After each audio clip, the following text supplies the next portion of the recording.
ইংল্যান্ডের ইতিহাসে সবচেয়ে বড় সমাবেশ, সবচেয়ে বড় র্যালি ফর বাংলাদেশ। ইয়েস, বর্তমানে আমরা আছি ব্রিটিশ পার্লামেন্টের সামনে। ব্রিটিশ পার্লামেন্ট থেকে বাংলাদেশের প্রায় হিউজ পরিমাণ বাঙালি এখানে উপস্থিত হয়েছেন। আজকে বাংলাদেশের যে চলমান সংকট পরিস্থিতি, বিশেষ করে বাংলাদেশের উপর যে অরাজকতা, সাধারণ মানুষদের উপর আক্রমণ, হামলায়, এর প্রতিবাদে আজকে এখানে সবাই উপস্থিত হয়েছেন। বিশেষ করে কন্টেন্ট ক্রিয়েটর, ব্লগার, সাংবাদিক, সাংস্কৃতিক মানুষ থেকে শুরু করে রাজনৈতিক সবাই এখানে উপস্থিত হয়েছেন। আর আমার সাথে এখন আছেন আমাদের ডুলজি ভাই, যাকে আমরা দুলাল ভাই, যিনি খুবই ভালো একজন সিঙ্গার এবং আমাদের দেশের একজন, দলের জন্য একজন উজ্জ্বল নক্ষত্র যাকে আমরা বলি। ইতিহাসের প্রথম জয় বাংলা, জয় বঙ্গবন্ধু। সো এখানে প্রচুর মানুষ উপস্থিত হয়েছেন এবং দেশের চলমান যে পরিস্থিতি এসব নিয়ে কথাবার্তা বলতেছেন, প্রতিবাদ করতেছেন।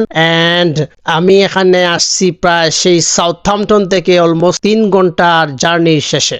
মনে হচ্ছে না আমি বাহিরের কোনো দেশে আছি, মনে হচ্ছে আমি বাংলাদেশে আছি। যেই হারে বাঙালি, টেকনাফ থেকে তেতুলিয়া, সব জায়গার বাঙালি একসাথে আমরা জড়ো হয়েছি লন্ডনের মাটিতে। সো যারা ভিডিওটি শেষ পর্যন্ত দেখেছেন, thank you so much. Allah Hafiz.